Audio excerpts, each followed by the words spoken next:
자, 사도행전 9장 우리 35절 말씀 우리 힘차게 샤우팅합니다. 시작. 룻다와 사론에 사는 사람들이 다 그를 보고 주께로 돌아오니라. 룻다와 사론에 사는 사람들이 다 그를 보고 주께로 돌아오니라. 룻다와 사론에 사는 사람들이 다 그를 보고 주께로 돌아오니라. 사도행전 9장 35절 말씀. 아멘. 할렐루야. 네, 우리 함께 읽을 귀한 말씀을 가지고 주께로 돌아오니라, 주께로 돌아오니라 라는 제목으로 하나님 말씀 함께 나누겠습니다. 자, 사도행전 9장에 많은 일이 일어나고 있습니다. 먼저는 사울이 예수님을 믿는 자들을 핍박하다가 다메섹 도상에서 부활하신 예수님을 만나서 회심한 이야기가 딱 나오죠. 그러니까 회심해서 돌이켜 주께로 돌아왔다라는 거죠. 그러니까 9장은 돌아오는 이야기예요. 돌아오는 이야기. 다메섹에서 아나니아의 순종으로 사울이 세례를 받고 복음을 이제 담대하게 전하는 자로 변화됐어요. 바뀌어졌어요. 주께로 돌아오더니 변화된 인생을 살았다. 자, 이런 흐름 속에 있다라는 거. 그래서 교회가 성령 안에서 든든히 이제 서가는 그런 일들이 일어납니다. 자, 그런데 이제 갑자기 인물이 바뀌어요. 주인공이. 앞부분에서는 사울이었는데 뒷부분에 누가 나오냐면 베드로가 등장하는 거죠. 그래서 이제 포커스가 사울에서 베드로로 이렇게 바뀌는 거죠. 그러니까 영화나 드라마 보면은 이게 주인공이 여러 명이 있는데 옴니버스식이라고 하잖아요. 이렇게 한 사람을 딱 이렇게 집중적으로 하고 있다가 내용이 바뀌면서 다음 사람을 딱 이렇게 비춰주는 거예요. 근데 9장에서 이제 사울에서 누구를 비춰줘요? 이제 베드로를 딱 비춰주는 거죠. 카메라 앵글이 이렇게 딱 돌아간 거예요. 그러니까 여러분 이렇게 잘 보면 사도행전이니까 사도들의 행정을 딱 보여주잖아요. 제일 처음에 여러분 생각나는 사람이 누구죠? 베드로와 요한. 베드로 요한이 성전에서 안진병 일으키잖아요. 그러면서 딱 또 앵글이 어디로 가냐면 스데반에게 딱 가잖아요. 스데반이 순교하고 그 다음에 빌립 집사가 막 전도하러 다니잖아요. 그쵸? 어디로 막 사마리아로 그리고 막 저 에디오피아 넷이 만나가지고 복음 전하고 그리고 사도. 그 다음에 사울로 갔다가 그 다음에 이제 어디로 왔냐면 이제 베드로로 딱 이렇게 오는 거예요. 그래서 사도행전이에요. 사도들의 행적들을 이렇게 기록을 해놨기 때문에. 자, 그런데 이 베드로는 어떤 사역을 했냐면요. 신방 사역을 해요. 베드로는 흩어지지 않고 예루살렘에 남았잖아요. 예루살렘에 남아있으면서 그 주변으로 온 유대로 흩어진 그 백성들, 그 사람들이 흩어져가지고 거기서 복음 전하고 막 열심히 살아나가는 사람도 있겠지만 믿음이 막 이렇게 희지부지해지고 이제 막 흩어지니까 이제 믿음 생활도 대충 하게 되고 막 그런 거 있잖아요. 예, 코로나로 인해서 성도들이 예배 못 드리니까 이제 뭐 집에서 예배 드린다고 하지만 처음에는 막 넥타이도 매고 막 양장도 입고 앉아가지고 소파에 앉아서 예배 드리고 막 그렇게 하다가 점점점 막 몸이 막 근질근질하고 막 예배 드리다가 화장실도 가고 막 전화도 받고 막 그러잖아요. 안 그런 것처럼 이렇게 있는 그렇게 하잖아요. 그러니까 이게 점점점 이렇게 몸이 흐트러지면서 집중이 안 되는 거죠. 그러니까 이제 베드로가 신방 다니는 거예요. 그래서 베드로의 신방 이야기 속에서 이제 어떻게 그들이 이제 돌아오는지 그것을 오늘 기록하고 있는 겁니다. 자, 그러면 흩어진 자들이 다시 주께로 돌아오게 하려면 어떻게 될까요? 첫 번째는 뭐냐면 예수 이름을 들고 움직여야 돼요. 자, 절단해 봅시다. 움직여야 합니다. 움직여야 돼요. 뭐를 들고? 예수 이름을 들고. 자, 32절을 보세요. 이제 베드로가 움직입니다. 32절 시작. 그때에 베드로가 사방으로 두루 다니다가, 저 밑줄을 치세요. 사방으로 두루 다니다가 흩어진 백성들을 만나러 다니는 거예요. 어디로 갔냐? 룻다에 사는 성도들에게 내려갔더니. 그러니까 여기가 어디냐면은 그 예루살렘을 중심으로 해서 온 유대 땅, 그 지역을 이야기하는 거죠. 우리 교회를 치면 우리 교회를 중심으로 해서 저쪽 이제 아파트 단지 저쪽도 있고 이쪽도 있고 막 그렇잖아요. 찻길 건너 또 있고 철길 건너도 사시고 막 이렇게 있잖아요. 그럼 제가 딱 생각하기에 신방 코스를 이렇게 잡아야겠구나. 오늘은 루타 쪽으로 해가지고 누구를 만나서 이렇게 해가지고 저쪽 아파트를 건너서 철길을 건너가지고 허영자 집사를 만나고 뭐 이렇게 해가지고 돌아오게 이런 이제 계획을 짜는 거예요. 이렇게 신방 코스를 잡은 거예요. 예나 지금이나 똑같아요. 신방은 이렇게 가는 거예요. 움직이는 거예요. 자, 근데 베드로는요, 그 핍박 속에서도요, 예루살렘에 남아 있어서 흩어진 성도들의 믿음이 연약한 사람들을 가서 권면하고 전도하고 다시 돌아오게 하는 그런 일들을 감당했다라는 거죠. 자, 거기서 이제 누구를 만나냐? 이제 애니아라는 사람을 만나요. 33절 같이 있습니다. 시작. 거기서 애니아라 하는 사람을 만나매 그는 중풍병으로 침상 위에 누운 지 8해라. 그러니까 이 사람은 어떻게 이렇게 된지 모르겠지만 어쨌든 흩어져 가지고 아픈 건지 아니면 원래 거기서부터 아파 있었던 사람인지 모르겠지만 베드로가 신방을 다니던 중에 만난 사람이에요. 그런데 여기서 이 사람을 이제 고쳐주는데 그때 나타나는 현상들을 한번 잘 봤으면 좋겠어요. 자, 34절을 잘 한번 보세요. 제가 한번 읽어볼게요. 베드로가 이르되 애니아야. 자, 애니아 이름을 부르죠. 애니아야. 예수 그리스도께서 너를 낫게 하시니. 여러분, 누가 병을 고쳐요? 네, 베드로가 고치는 게 아니에요. 예수 그리스도의 이름에 능력이 고치는 거예요. 자, 그러면서 뭐라고 하냐면 일어나 이렇게 돼 있죠. 일어나. 그 다음 표현을 잘 보시면서 밑줄을 쳐보세요. 내 자리를 뭐하라? 정돈하라 한대. 저는 이 부분에 눈이 확 들어와요. 그러니까 여러분, 중풍병자들은 몸을 제대로 가눌 수 없으니까 집이나 이런 상황들이 완전히 정돈이 안 돼 있었겠죠. 지저분했겠죠. 저는 예전에 있었던 교회에서 그 빈부격차가 너무나 심한 그런 가정들을 많이 봤는데 저희 교회는 그렇게 심한 분들은 없어요. 서울에 사시니까 다 그런 거예요. 그런 것 같아요. 근데 또 지방에는 또 그렇지 않아요. 진짜요. 집안에 중풍병 비슷한 그런 병에 걸려 있는 분들이 하나 있잖아요. 근데 진짜 집안이 완전 진짜 우울해요. 그리고 완전 막 어두침침하고 막 냄새도 나고 막 쓰레기 잔뜩 있고 그래요. 그러니까 이 영적으로 육적으로 완전히 다 무너진 상태, 그런 상태가 있었던 거죠. 그러니까 지금 이 초대교회에 예수 믿지 않고 방황하고 그냥 자기 마음대로 살면서 질병에 고통당하고 있는 그런 사람들의 모습을 보여주고 있는 거예요. 그래서 베드로가 딱 보니까 낫게 했는데 일어나서 뭘 해야 되냐? 너 빨리 내 자리 정돈해라. 이 이야기를 딱 듣는데 그 다음에 보세요. 내 자리를 정돈하라 한데 곧 어떻게 했어요? 일어나니 이렇게 돼 있어요. 그러니까 지금 이 루다에서 만난 이 애니아를 고쳐 주시는 그 하나님께 예수 그리스도께서 그 이름으로 말미암아 일어나는데 자기 자리를 정돈하게 하신다라는 거예요. 자, 여러분, 예수 이름을 듣고 베드로가 움직이기 시작하니까 치유와 회복이 일어나요. 그리고 자기 삶의 자리가 정돈되기 시작해요. 초대교회의 핍박으로 인해서 어지럽고 혼란스러운 그 삶의 자리가 정돈되기 시작하는 거죠. 그게 여러분 예수 이름의 능력이에요. 그러니까 여러분 예수 이름을 믿으면 내 인생의 질서와 경계가 잡히고 하나님께서 정돈하게 만드세요. 예수 믿는다고 하면서 막 그대로 옛날에 있는 습관 그대로 가지고 그냥 지저분하고 끊을 거 못 끊고 세상과 그냥 그대로 짝하고 그렇게 살아가는 거 하나님 원하지 않으세요. 정돈하기를 원하세요. 정리하기를 원하세요. 깨끗하게 끊어져야 돼요. 나는 예수를 믿는데요. 나는 많이 안 돼요. 성경 지식도 많대요. 그런데 여전히 세상 것 가지고 그냥 그렇게 살면서 짝하며 살면서 정리 안 되고 변동되지 않고 변화되지 않으면 소용이 없어요. 예수 이름이 들어가는 곳마다 정돈되고 질서가 잡히고 경계가 뚜렷해지고 하는 그러한 놀라운 역사들이 일어나야 된다라는 거죠. 베드로가 가서 그걸 보여줘요. 그러니까 보여주니까 어때요? 뭐야? 병이 고쳐졌네?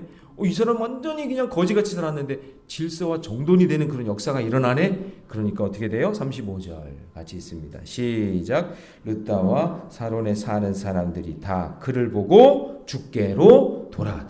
이 사람이 고쳐지는 걸 보고 사람들이 막 주께로 돌아오기 시작하는 거예요. 그러니까 보세요. 베드로가 예수 이름을 들고 움직이기 시작하니까 기적의 역사가 일어나는 거죠. 여러분 움직이세요. 복음 들고 움직이세요. 그럴 때 기적을 경험하게 될 줄 믿습니다. 여러분 나사로가 무덤에서 살아날 때 나사로가 그렇죠? 예수님이 뭐라 했냐면 나사로야 나오라. 나사로야 나와라 그랬어요. 살아나라가 아니라 나와라 그랬어요. 그게 뭐예요? 지금 그때 상황이, 그때 그 시대가 무덤 같은 거예요. 사람이 죽어 있는 그 무덤 같은 그 장소라, 무덤을 한번 생각해 보세요. 돌무덤을. 어둠짐짐하고, 냄새나고 하는 그 죽음 가운데 있는 그들의 인생에서 주님이 뭐라고 그러는 거예요? 나사로에게 나오라고. 그렇게 살지 말고 나오라고. 그렇게 지저분하고 무질서하고 더럽게 그렇게 살지 말고, 추하게 살지 말고 거기서 나오라고 이렇게 얘기하는 거예요. 그 시대의 모습을 보여주고 있는 거예요.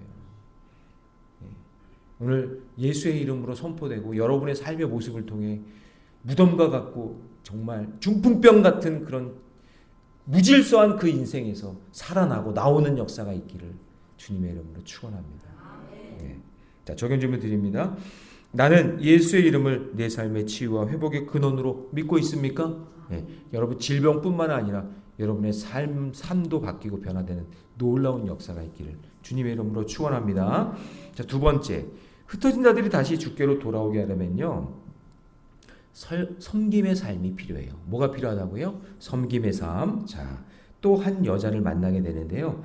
이번에는 사람들이 청해서 이제 욥바를 향해 갑니다. 욥바는 이제 지명입니다. 그러니까 아까 어디였어요? 어디에서 처음에 만났던 데가 루다라는 곳에서 이제 사람들이 예수님이 베드로가 막 병을 고치고 막 변화되는 역사가 일어났는데, 그랬더니 욥바에 있던 사람들이 초청해가지고 욥바로 이제 신방을 가시는 거예요. 신방을 가는 거예요, 베드로가. 자, 36절 다 같이 시작. 욥바에 다비다라 하는 여제자가 있으니 그 이름을 번역하면 도르가라. 선행과 구제하는 일이 심히 많더니. 37절 그때에 병들어 주고 시체를 씻어 다락에 놓이니라. 그러니까 여러분, 이 다비다라는 여자는, 그러니까 예수님의 제자들 중에 여자들도 있었겠죠. 따라다니는 사람들이죠, 중에. 그러니까 이렇게 이름을 딱 얘기했다는 얘기는 아주 훌륭하게 사역한 사람인 거예요. 이름이 나왔으니까. 근데 이 이름이 다비다라 하는데 도르가래요. 그러니까 다비다라는 이름은 헬라어 이름이고, 아람어 이름이고요. 도르가라는 이름은 헬라어예요. 그러니까 이 사람은, 그러니까 여러분 사울이 나중에 바울이 되잖아요. 그렇게 이름을 바꾼 거는 뭐냐면, 이쪽 지역에서도 사역하고 또 내가 헬라권에 가면은 또 그쪽에서도 사역하고, 그러니까 이름이 두 개가 있는 거예요. 이 사람은 사역자예요, 사역자. 근데 얼마나 사역이 감동적이었냐면, 이 사람의 선행과 구제가 심히 많았대. 그러니까 열심히 사역한 사람이죠. 근데 이 사람이 죽은 거예요. 근데 주로 어떤 사역을 했냐면 과부들을 위해서 사역해요. 과부들이 갈 곳이 없잖아요. 과부가 되면 정말 힘들고 어려운 시대예요, 이 시대가. 그냥 거지가 되거나 뭐 이런 거예요. 근데 그런 사람들을 위해서 그냥 사역을 했는데, 자기 생명을 다해 사역을 한 거예요. 죽을 정도로, 내 목숨이 다할 정도로 사역한 거예요. 여러분, 이 도르가라는 이름이요, 뜻이 가젤, 사슴이란 뜻이거든요.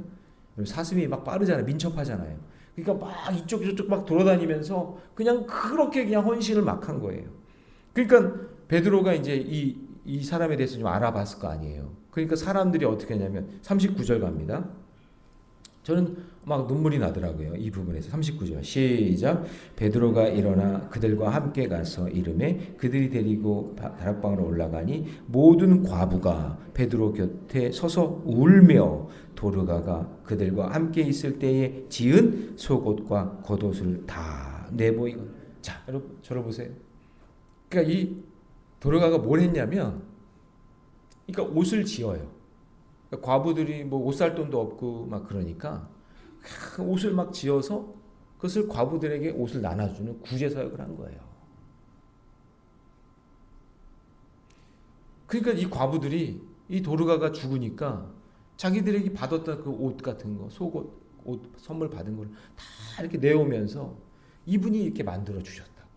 이분이 우리를 위해서 이렇게 헌신했다. 그러는 거예요. 그러니 여러분, 베드로 입장에서도 얼마나 감동이에요. 그러니까 간절히 기도하게 되는 거죠. 그렇지 않겠어요? 살려내야 될 거 아니에요. 이렇게 헌신하고 이렇게 애쓰고 자기 목숨을 내버리면서까지 이렇게 헌신한 사람은 어떻게 안 살려요? 그래서 기도로 살려내는 거예요. 자, 그랬더니 어떻게 돼요? 그렇게 살려낸 것을 경험하게 되니까 거기 있던 사람들이 자 40절로 갑니다. 40절 같이 한번 읽습니다. 시작.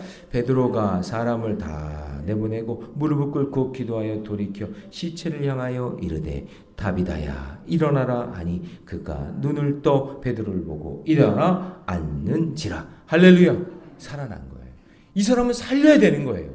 왜냐하면 주의 일을 이렇게 감당하며 생명을 다해 사역을 했으니까. 그래서 여러분 우리가 꼭 알아야 될 게 섬김의 삶이 필요한 거예요. 흩어진 사람. 이 사람들이 이 도르가가 이 섬김의 삶을 통해서 주께로 돌아와 공동체를 이루며 믿음의 길을 걸었던 것처럼 우리도 누군가를 위해 헌신하고 섬길 때 그때 흩어진 사람들이 주께로 돌아오는 역사가 일어날 줄로 믿습니다. 그래서 여러분 교회에서도 우리가 이제 사랑의 쌀 나눔도 하고 그리고 배식 봉사도 하고 그렇죠. 서울역에가 노숙자들에게 배식 봉사하잖아요. 탁 들어가면 막 쾌쾌한 냄새 나잖아요. 속옷 냄새, 옷 그냥 막 썩은 데도 나고 막. 그렇지만 그래도 봉사하고 그리고 또 우리가 각막 수술비 지원도 하고 그게 뭐냐면 우리가 이 시대에 맞는 구제와 봉사가 섬김을 하는 거예요. 교회가 우리 교회가 그런 일을 하는 거예요. 그러니까 이게 자랑이 아니라 이런 일들을 통해서 교회가 이런 일을 하는구나. 교회가 생명 살리는 일을 하는구나. 그러면서 그것을 통해서 주께로 돌아오는 그런 사람들의 역사가 있는 거예요. 여러분 그런 일들을 지금 감당하고 있다는 사실을 꼭 기억하면서 여러분 최선을 다해 함께 생명 살리는 일을 감당하시기를 주님의 이름으로 축원합니다. 자, 적용 질문 드립니다. 나의 삶은 다른 사람들에게 어떤 모습으로 기억되고 있습니까? 바라기는 여러분들의 섬김과 아름다운 모습이 이 다비다 같이 그렇게 복되고 아름다운 모습으로 기억되기를 주님의 이름으로 축원합니다. 자, 마지막 세 번째는요. 흩어진 자들이 주께로 돌아오려면 죽은 자가 살아나야 됩니다. 자, 우리 아까 40절 읽었잖아요. 이 다비다가 살아나는 역사를 보게 되죠. 자, 41절, 42절 같이 있습니다. 시작. 베드로가 손을 내밀어 일으키고 성도들과 과부들을 불러들여 그가 살아난 것을 보이니 42절 시작. 온 요파 사람이 알고 많은 사람이 주를 믿더라. 많은 사람들이 주께로 돌아왔대요. 그러니까 여러분 여기서는 이제 생명이 살아났으니까 뭐 엄청난 일들이 파급 효과가 나겠죠. 근데 여러분 잘 생각해 보세요. 우리도 우리 육체적인 죽음뿐만 아니라 예수를 믿지 않고 있던 사람들 아니면 믿었다가 떠났던 사람들이 다시 주께로 돌아올 때 그런 역사가 일어날 때 그때요 그 살아난 거 아니겠어요? 그런 일들을 통해서 기적의 역사가 여러분의 가정과 삶 가운데 나타났으면 좋겠습니다. 그래서 제가 아는 어떤 알코올 중독에 걸린 어떤 한 집사님이 계셨는데 이분이 예수님을 만나서 새 삶을 살게 되니까 사람들이 그래요. 야, 어떻게 알코올 걸리게 걸린 사람, 알코올 중독이 주께로 돌아와? 어떻게 저 사람이 치유가 돼? 사람들이 막 반신반의하고 막 손가락질하고 비웃었어요. 주전뱅이였는데 주전뱅이. 근데 그 주전뱅이가 주께로 돌아오는 거예요. 예수 믿고. 제가 예전에 한번 얘기했잖아요. 그 시골에서 목회하는데 어떤 술 주정뱅이가 자기 마누라가 그냥 맨날 교회 와가지고 그냥 사니까 한 번은 그냥 술을 진탕 먹고 교회 와가지고는요 막 기도하고 예배하고 있는데 막 그냥 목사님한테 사태질하고 교회 욕하고 막 그러면서 하고 있다가 아내가 앉아서 예배드리고 있으니까 그냥 아내를 그냥 머리끄댕이를 잡고 그냥 막 끌고 나와가지고 막 그냥 교회 마당에서 때리는 거예요. 와 그냥 때려. 근데 알고 봤더니 자기 마누라가 아니야. 다른 뒤에서 보면은 머리 파마한 게 다 비슷하잖아요. 그러니까 자기 마누라인 줄 알고 그냥 끄집어내가지고 막 그냥 막 패대기 치고 때리고 난리가 났는데 알고 봤더니 글쎄 여성교 회장님을 끌어다가 그냥 그렇게 팬 거야. 여성교 회장님 머리 스타일을 염색을 하든지 바꾸든지 해야지. 그래가지고 끄집어내서 막 나 정신 번쩍 났어. 자기 아내가 아니라 여성교 회장을 그런 거야. 이게 사람들이 고소하라고 저 사람 저 깜빵에 쳐놔야 된다고 막 그렇게 했는데 이 여성교 회장님이 그래도 믿음이 있는 사람이에요. 그 아내의 기도 제목을 아는 거죠. 남편이 주께로 돌아오기를 원하는 마음으로. 그래서 병문안을 왔는데 그 남편한테 내가 당신 용서해 줄 테니까 예수 믿고 구원 받으라고. 그래서 전도가 됐대요. 그러니까 여러분 우리 인생의 길이 어떻게 될지 모르잖아요. 그러니까 주께로 돌아오는 일들은 이런 감동적인 역사와 섬김의 역사가 있어요. 그러니까 그 여성교회장님이 그렇게 머리끄댕이를 끄집어 당겨서 그렇게 해가지고 고통과 고난을 당했지만 용서하고 섬기니까 한 영혼이 살아나잖아요. 그거예요. 그런 일들이 일어나기를 원하는 거죠. 자, 뭐 다른 이야기일 수도 있겠지만 오늘 이 다비다가 살아나는 역사를 통해서 많은 사람들이 주께로 돌아오는 일들이 우리 교회에도 있었으면 좋겠어요. 교회를 떠났던 사람, 막 교회를 막 핍박하고 원망했던 사람, 그런 사람들이 회개하고 주께로 돌아오는 역사가 일어나서 그 가정이 다 변화되고 그 지역이 변화되는 그런 성령의 역사가 일어나는 그런 우리 교회가 되기를 주님의 이름으로 축원합니다. 적용 질문 드립니다.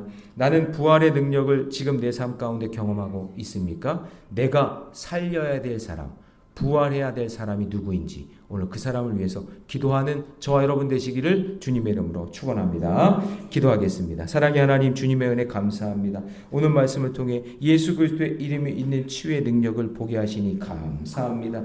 우리의 섬김이 다른 사람의 삶에 남아 주께 돌아오는 길이 되게 하여 주옵소서. 부활의 능력이 오늘 우리의 삶 가운데 역사하며 일어나게 될 줄 믿습니다. 우리는 죄의 문제, 죽음의 문제, 영생의 문제가 해결된 백성인 줄 믿습니다. 우리는 그것을 믿으니 나에게도 일어난 이 놀라운 기적을 다른 사람에게도 베풀며 살아갈 수 있도록 인도하여 주시고 절망이 소망이 되게 하시고 죽음이 생명으로 바뀌는 역사가 일어날 수 있도록 주님께서 축복해 주시옵소서. 사랑의 하나님, 엄명한 권사를 기억하여 주셔서 사명에 있는 자는 죽지 않사오니 아버지 하나님 그 모든 선종이 온전히 제거되게 하여 주시고 치유되게 하여 주시옵소서. 사랑하는 우리 청년들이 오늘 금요 회복 예배 때 은혜를 받게 하여 주시고 오늘 아버지 하나님 귀한 믿음의 주역으로 쓰임받는 귀한 청년들 될 수 있도록 인도해 주옵소서. 이 모든 말씀 우리 주 예수님의 이름으로 기도하옵나이다. 아멘.